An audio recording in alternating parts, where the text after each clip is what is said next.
England player Joe Root Sachin Tendulkar రికార్డును అందుకోలేకపోవచ్చేమో కానీ రాహుల్ ద్రావిడ్ రికార్డులను మాత్రం బ్రేక్ చేసే ఛాన్స్ అయితే ఉంది. ఛాన్సే కాదు, ఖచ్చితంగా బ్రేక్ చేస్తున్నాడు, బ్రేక్ చేయబోతున్నాడు, బ్రేక్ చేశాడు అని కూడా మనము రేపు చెప్పుకోవచ్చు.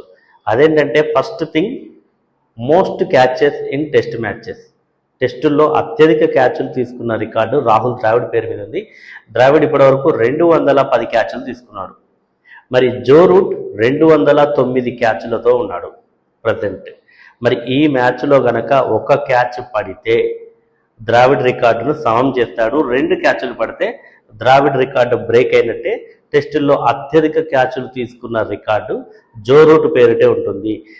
ఇతనికి దగ్గరలో కూడా ప్రస్తుతం ఆడుతున్న క్రికెటర్లు అయితే ఎవరు లేరు. ఒక స్టీవ్ స్మిత్ ఉన్నాడు. స్టీవ్ స్మిత్ 4వ స్థానంలో ఉన్నాడు. తను 200 క్యాచ్లు తీసుకున్నాడు.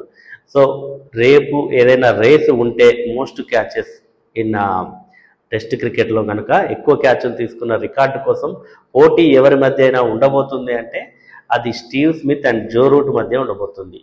మరి ఇంకో రికార్డు కూడా రాహుల్ ద్రావిడ్దే జో రూట్ బ్రేక్ చేయబోతున్నాడు. దానికి ఇంకా 254 రన్స్ అవసరం జో రూట్కి. మరి ఆ రికార్డు ఏంటంటే most runs in test cricket. మరి రాహుల్ ద్రావిడ్ 13,288 రన్స్ చేశాడు. మనకు తెలుసు 13,288 రన్స్తో రాహుల్ ద్రావిడ్ 4వ స్థానంలో ఉన్నాడు. ప్రస్తుతానికి జో రూట్ 5వ స్థానంలో ఉన్నాడు. అతను 13,034 రన్స్ చేసి 5వ స్థానంలో నిలిచాడు. మరి రాహుల్ ద్రావిడ్ రికార్డును బ్రేక్ చేయడానికి 254 పరుగులే అవసరము.